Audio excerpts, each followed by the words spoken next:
the fact that he was repeatedly hit in the head. I believe you have other lights. We have numerous lights. You certainly can come back for a second. I intend to. Thank you so much. You're quite welcome. Mr. O'Donnell.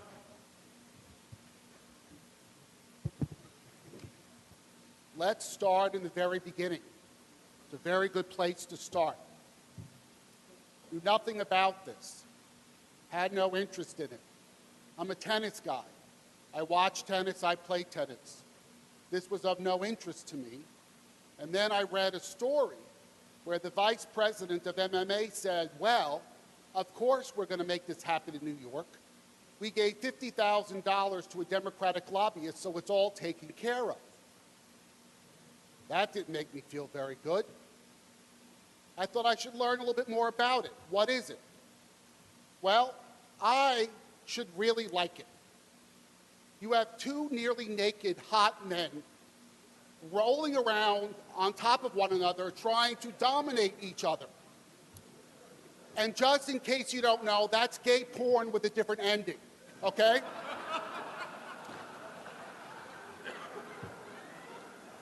I won't describe the ending for you, but as I've gotten older, the endings are less important. Okay, so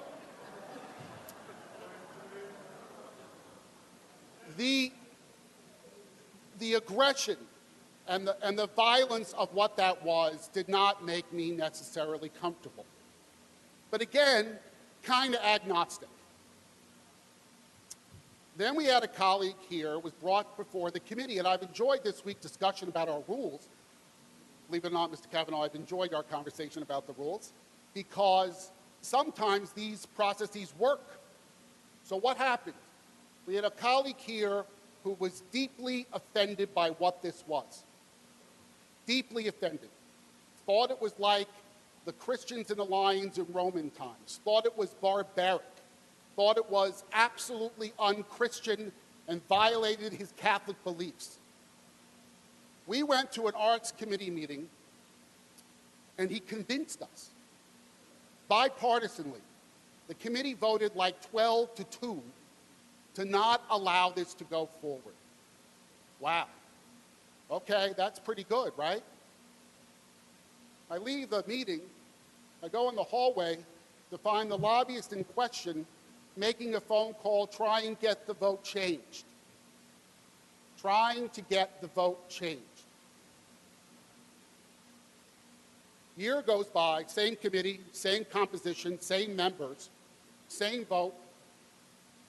The whole vote was different. People who voted no, the whole thing slipped. Rather than being 2-12, it was now 12-2. And what had happened? The money started to roll in. The money has rolled in. The story last week saying $1 million has been spent on behalf of this lobbying effort in order to make this happen. Okay, people are allowed to lobby. There's nothing wrong with that. That's part of what we do. On the other hand, there is a line between doing what we do and just accepting what other people tell us to do. Now, it may come as a surprise to no one that the FBI is watching us. It should come as a surprise to no one that they're in the business of trying to find connections between things. Now, yesterday I talked about my husband's family and where they're from, and that comes up in this because there was a supervisor in Half Moon who was part of an FBI sting. I believe she's currently in federal prison. And what was the nature of the sting? The sting was them giving her money to try to influence us about mixed martial arts. That was their sting. She pled guilty. She's currently in prison. Not good. None of this is good. What could be worth $1 million to someone to make us do that? Can it be the 2 fights in arenas in New York State? I don't think so. I don't think that's what that's about. I think it's about gambling. It's about gambling revenue. Now back to my tennis for a moment. So in January in Australia, there's the Australian Open, the first of the 4 major Grand Slams. I was very sorry Serena didn't win, but whatever, okay. And I really like to watch it, so I watch it a lot. And there was a scandal about how tennis players were throwing matches. Now, this didn't make sense to me.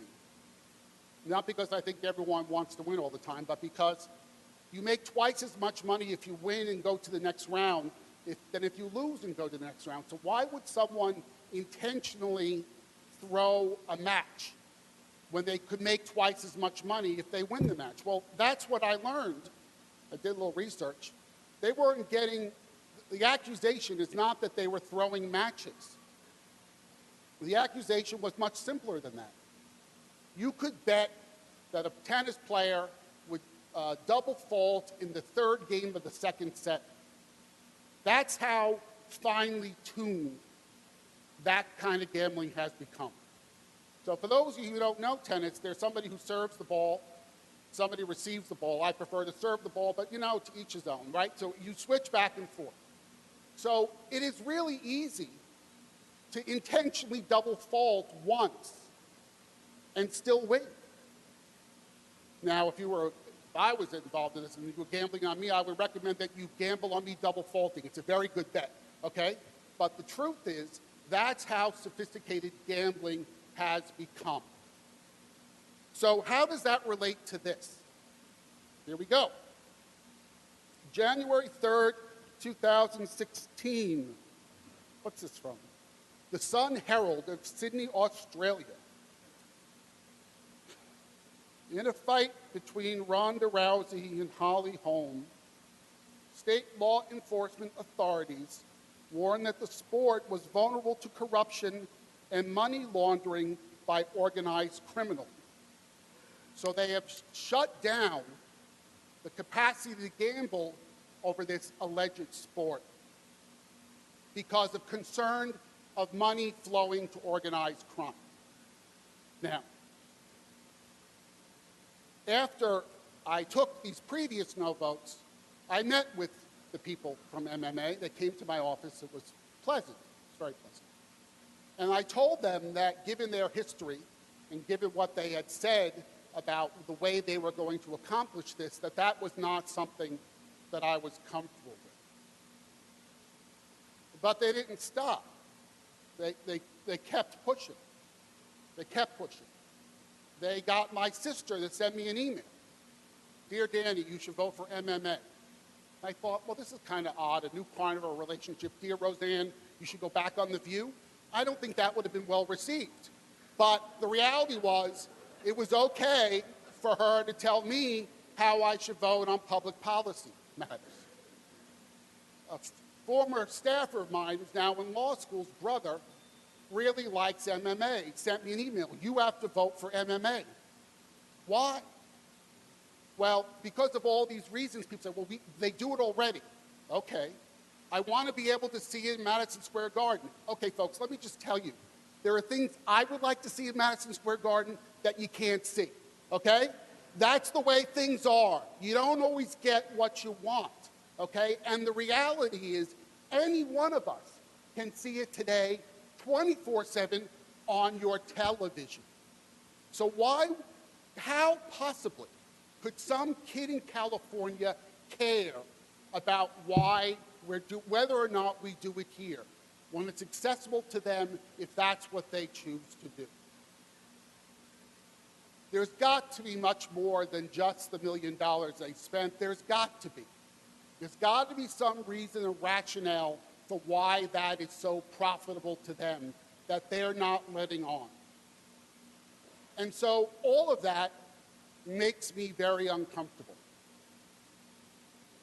Now, we regularly stand up and say we're against violence. Oh, we are against violence.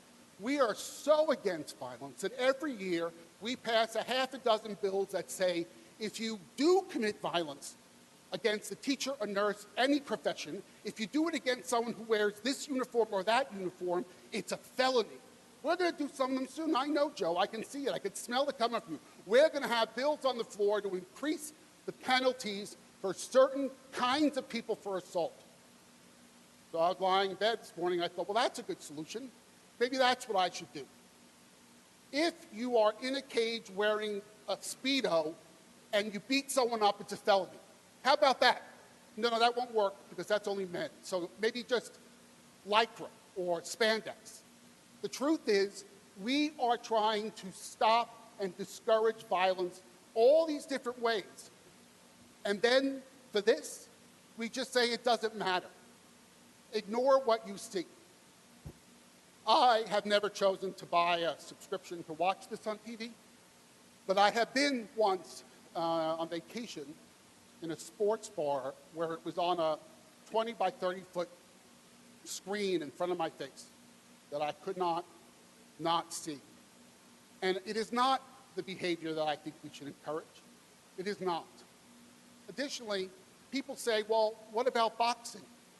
Would you vote for boxing? Guess what? Boxing's not before me. Every single day we learn that some football player, some famous and rich, and some not, that when they are dead, their brain has been destroyed because for our entertainment, we let them do this to each other. Okay, that's what we do. So what do we do with that information? We simply choose to say we're going to do it more.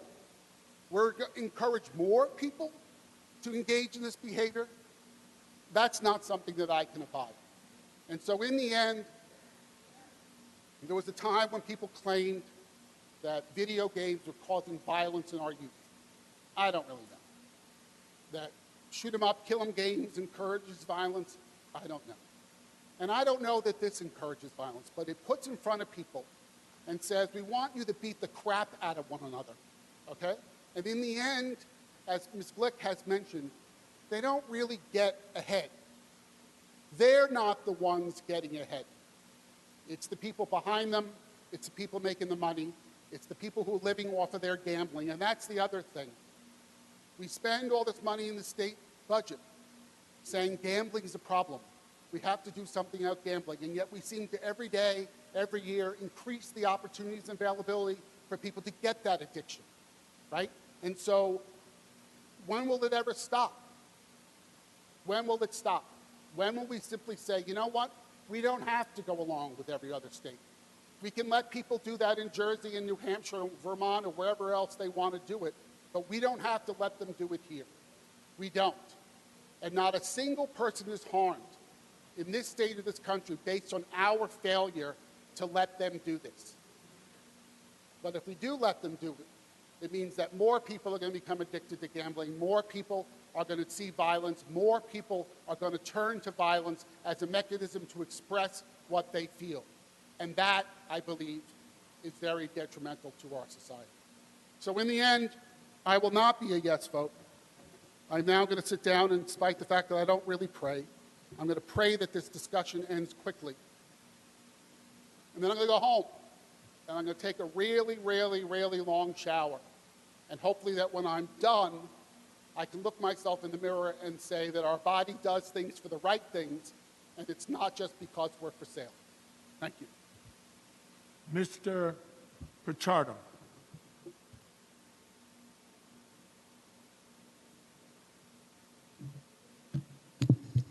Thank you, Mr. Speaker. On the bill? On the bill, sir. Well, first of all, I want to commend the bill's sponsor. This debate is sort of reminiscent of something that happened in my childhood and something that, a hobby that I find fondly. Mr. Speaker, I admit publicly that I'm a gamer. I've played all sorts of video games, ranging from your basic puzzle game to all types of violent forms of video games, from Grand Theft Auto to Assassin's Creed to Call of Duty to Mortal Kombat to Doom to all these type of games that depict these very, very violent acts. I consider myself a pretty functioning, well-intentioned member of society. Some of my colleagues may disagree. Some of my family members may disagree. But this sort of overreaction, I believe, and I want to say this, I respect my colleagues who have a different opinion of me, but again, we have this conversation over and over again, and it comes up in different forms. back in the early 90s, unfortunately, when the tragedy of Columbine happened, they blamed the violence and depictions of video games, especially around this video game of Doom 2, where the murderers used this video game to some sort of training simulator. And if you compare the technical hardware capabilities of computers back in the mid-90s to your current generation of hardware, you can't compare them.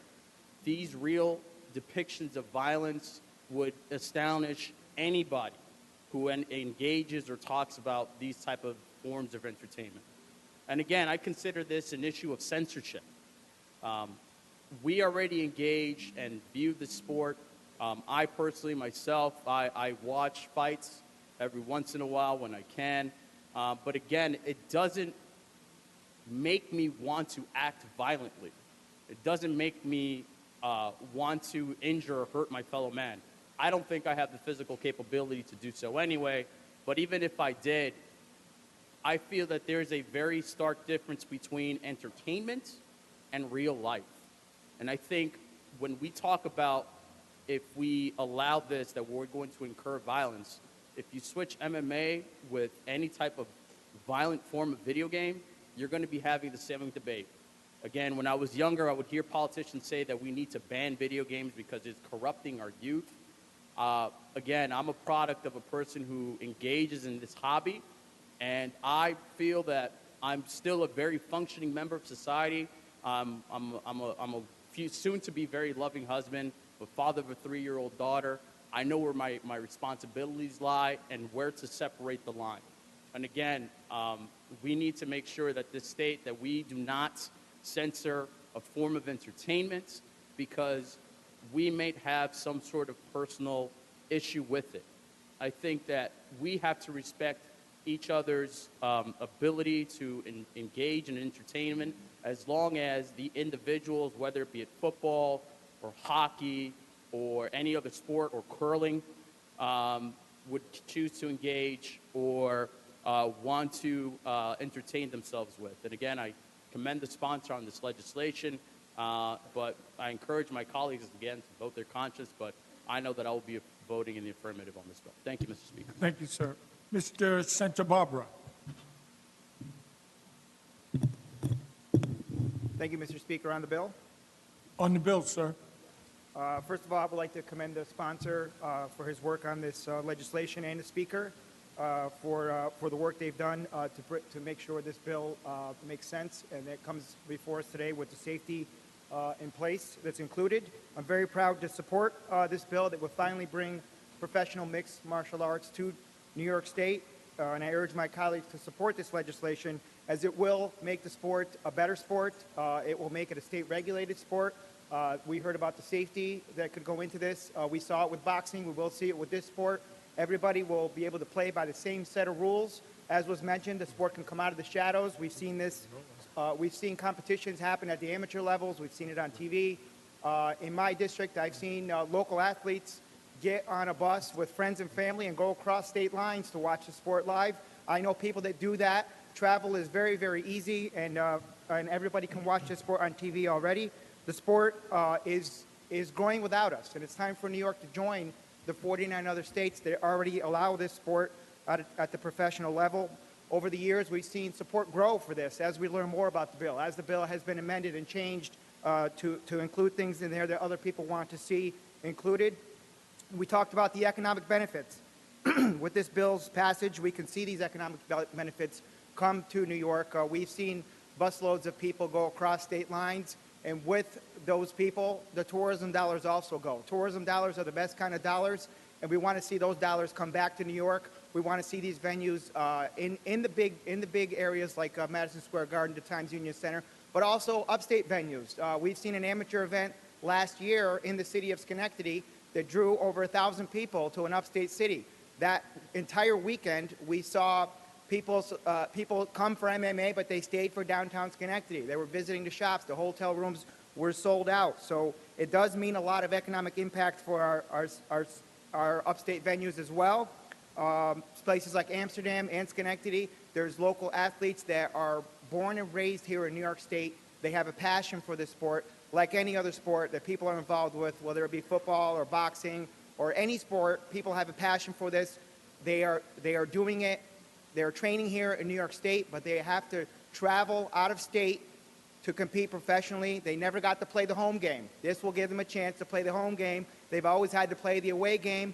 They had to bring family and friends and neighbors along with them just to get some support in neighboring states like Pennsylvania, New Jersey, all the states around us. We've also seen big names come here. Big names come to New York State. Although they can do it in 49 other states, they want to do it here in New York. We have some of the best venues, some of the biggest fans, and we have some of the best athletes in places like Amsterdam and my district that really have a passion for this sport. We should give them a chance to compete in front of the home crowd.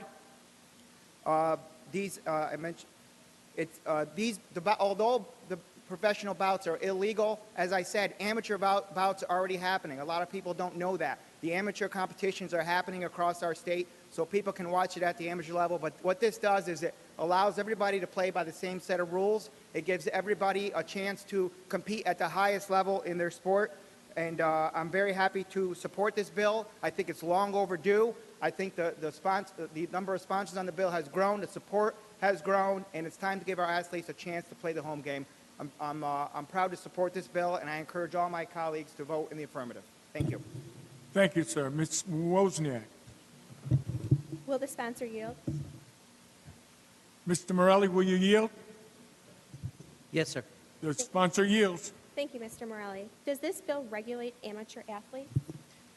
Well, it does something that has been talked about for a long time. It regulates by the State Athletic Commission professional mixed martial arts, single discipline martial arts, boxing.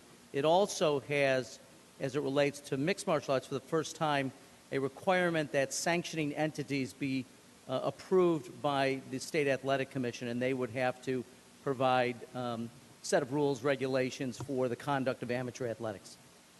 All right. And does anywhere in this bill, does it require that sex offenders would be prohibited from working with children?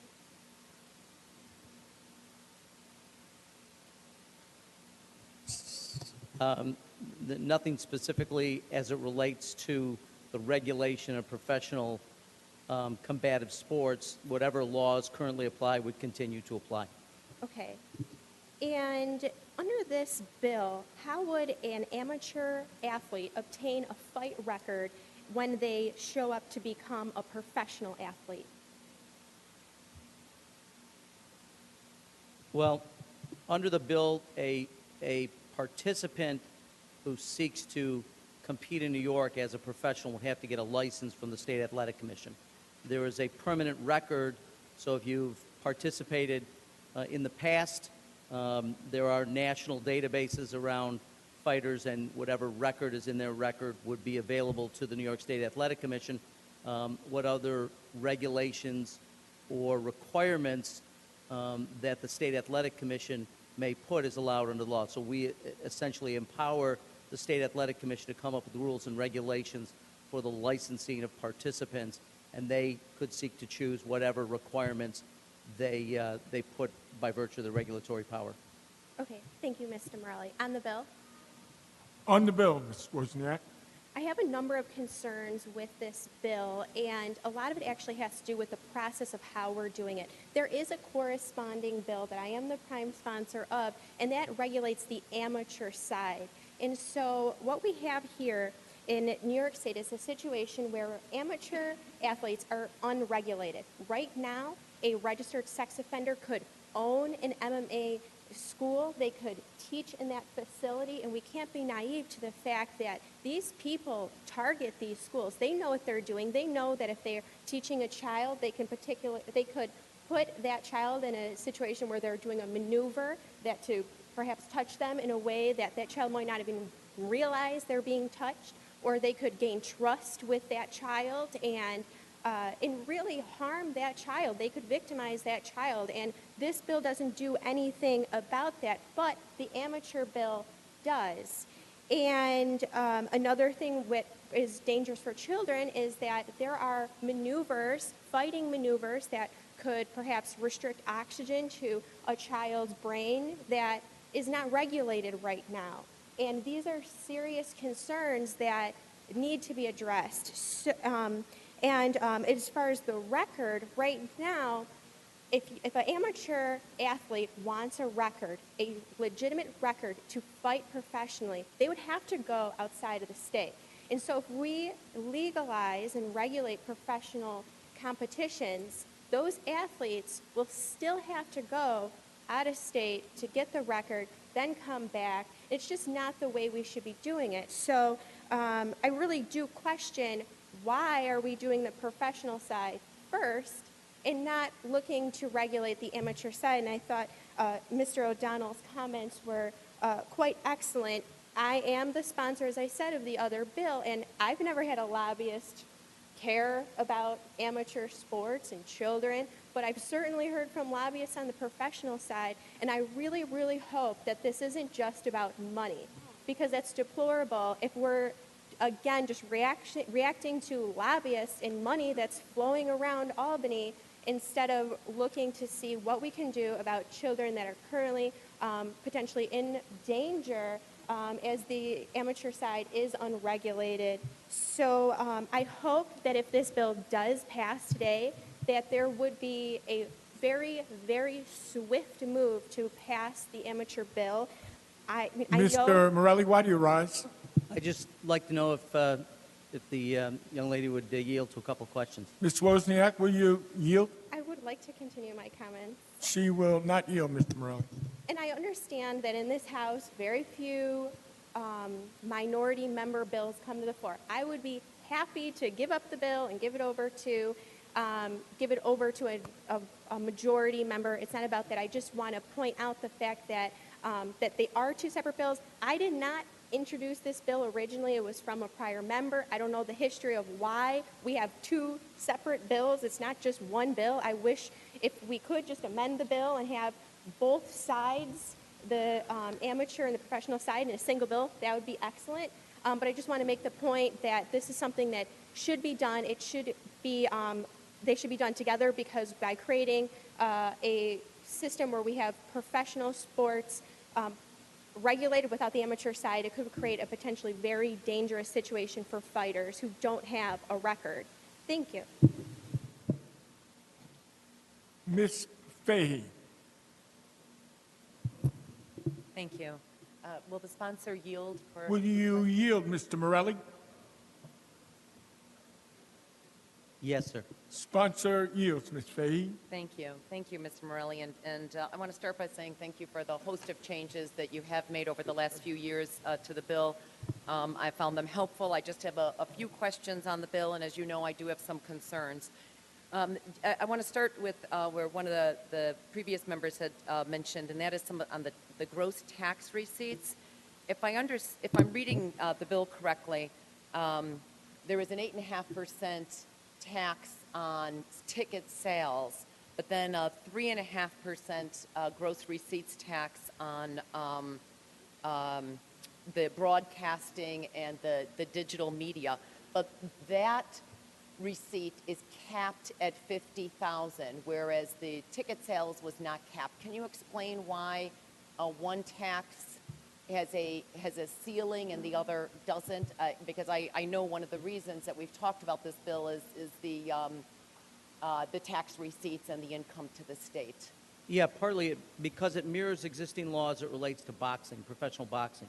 So while they have a slightly different schedule in terms of the gross receipts percentage, boxing versus mixed martial arts or single discipline martial arts, the cap, the $50,000, is what's currently in law as it relates to professional boxing. We simply mirrored it for the purpose of MMA. Okay, so the 50,000 cap is holding. Okay, I see. Then switching gears on that, the temporary work permits, as I read the bill, a temporary work permit for one day or one bout is allowed under this bill. But it wasn't clear to me how many or within what range. So can a participant ask for a one-day work permit each month, or what? Can you clarify how that's intended? Yes, that's a very good question, because there are, as you point out, licensure that you can get if you primarily fight, or you'll fight many times in New York. And I would certainly hope, if we're successful, this will become, the state will become a place for many participants. But for those who fight around the country and may only participate in New York on a single instance, you can apply for a temporary work permit. Again, this mirrors what we currently do as it relates to the provision of licensure or work permits for boxing. So again, those boxers who don't box in New York or don't have a license, but suddenly a card comes up and they want to participate, can apply to the State Athletic Commission for a temporary work permit. And I would note, as I'm sure you have seen in the bill, the requirements for the temporary work permit very similar to licensure in terms of having to have a physical examination, which does include a neurological test, and that may include an MRI, et cetera. There's also, as I referenced earlier, in a database for persons that participate in mixed martial arts that is a national database, so that the State Athletic Commission can determine whether a fighter has had medical problems, has been concussed, et cetera, and therefore can use that information in the determination of whether or not they would extend a temporary work permit to a participant.